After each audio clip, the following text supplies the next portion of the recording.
Қайырлы таң, әлемнің ең үздік университеттеріне түсуге лайық көрермен. Біз осыған дейін шетелдік университетке түспес бұрын нені ескеру керектігін, білім ордасын қалай таңдауға болатынын, қажетті құжаттарды, соның ішінде аса маңызды мотивациялық хат пен ұсыным хатты сөз еткен едік. Бүгін осы жолдағы күрделі сынақтардың бірі IELTS тестіне тоқталамыз. Атайтып тұрғандай, ағылшын тілін қандай деңгейде білетініңізді көрсететін сертификат сол тілде білім беретін көп университеттер үшін қажет дүние. Кейбірі TOEFL, Duolingo сертификаттарын қабылдайды. Ол жайлы кейінірек.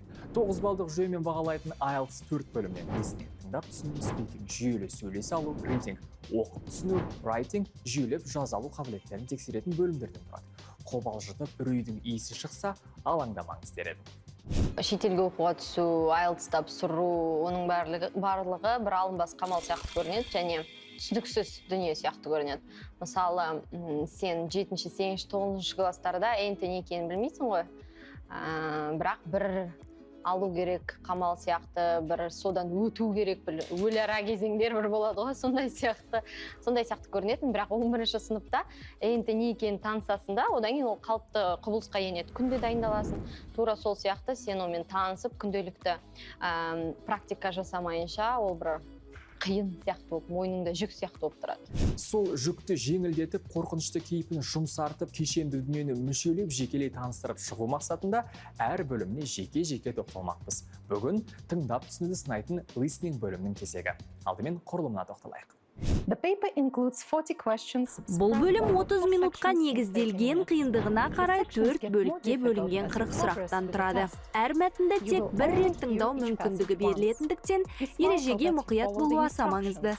Мұқият тыңдауға көшпес бұрын сұрақтарға тез-тез көз жүгіртіп шығуға мүмкіндік болады. Сол уақытта әр сұрақта нені сұрап тұрғанын ұғына алсаңыз, жауап беру оңайға түседі. Одан соң сізге кілт сөздер көмектеседі.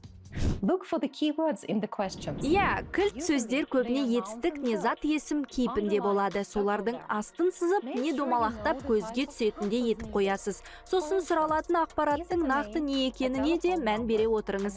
Сізден адам атын сұрап тұрса, аудиодағы жалқы есімге, телефон нөмірін қажет етсе, сандарға мұқият болыңыз деп кеңес берер едім. Аудио басталмай тұрып, болжалды түрде қандай сөздерге мән беретініңізді біліп алған жөн. Кейде тест тапсырушы синонимдерді білу жағынан да сыналады. Сондықтан кілт сөздерге мағынасы жақын сөздерге де басымдық берген абзал. Тыңдап отырғанда сұрақ қағазына аудиодан естіп қалған қажет сөздерді түрте отырсаңыз да болады. Бұл концентрацияңызды бір арнаға жиып, сұрақ аудиосында нақты нені іздеп жатқаныңызды айқындауға көмектеседі. Бірақ түгел аудио мәтінін қағаз бетіне түсірем деп әуре болмаңыз. Уақыт тығыз, үлгермей қалуыңыз мүмкін. Әрқашан бір сұраққа жауап бере салысымен келесі сұрақтың не сұрап тұрғанын назарға ала отырыңыз.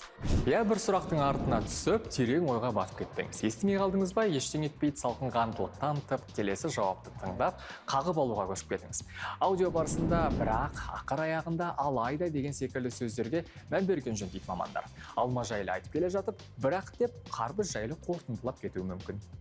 Listening тестінің аяғында сұрақ парақтарындағы жауаптарыңызды жауап парақшасына көшіру үшін 10 минут уақыт беріледі. Ол жауаптарды қатесіз жазуға ұмтылыңыз. Тағы бір ескертетін жайт. Бұрыс жауап үшін ұпай кесілмейді. Сол себепті сенімді емес жауаптарыңыздың орнына осы болады-ау деген жауаптарыңызды да жаза кетіңіз.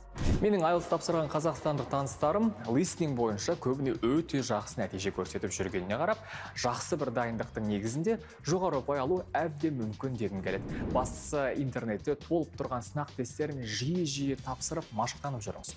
Техникасын үйреніп аласыз. IELTS техникалық экзамен деп айтам ғой мен. IELTS сенің ағылшын деңгейіңді супер анықтап беретін дүние емес. Дегенмен ағылшын деңгейі жақсы адам жеңілірек алады. Ағылшын деңгейі онша емес адам қиналып алуы мүмкін. Формасына салып, техникасымен, бірақ ол әйтеуір алудың жолы. Дегенмен, егер өзіңізге жақсылық тілесеңіз, онда міндетті түрде сіз advancedқа дейін жеткізіп барып IELTS тапсырасыз. Ағылшын тілін білу деңгейіңізді жоғарылатып алғаннан соң IELTS тапсыру бірінші талпыныстан жақсы нәтижеге қол жеткізуге мүмкіндік береді. Тағы бір